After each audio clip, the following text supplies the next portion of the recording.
अस्सलाम वालेकुम वर्स। मेरा नाम है अब्दुल गफ़ार और आप देख रहे हैं अब्दुल गफ़ार लंडा मार्केट यूट्यूब ऑफिशियल।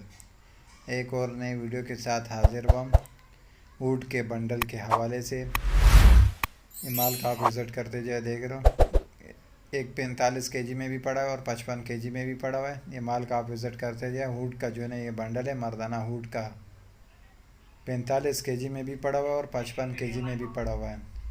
माल का आप विज़िट करते जाए देख रहे हो।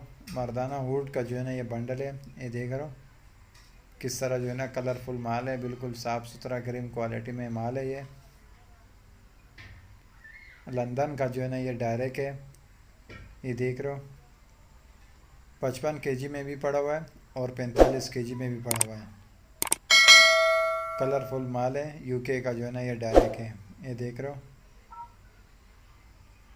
ये सारा जो है ना इस तरह बाहर की पैकिंग में, ओरिजिनल पैकिंग में, पैक मुकम्मल मजबूत है, जिसकी वजह से पीस दिखा नहीं सकता हूँ। लेकिन माल जो है ना इसका कलरफुल माल होते हैं, बिल्कुल फ्रेश क्वालिटी में होते हैं।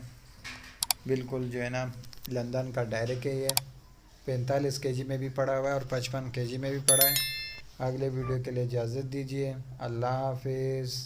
वुड का जो है ना ये बंडल है, मर्दाना वुड सर्दियों में।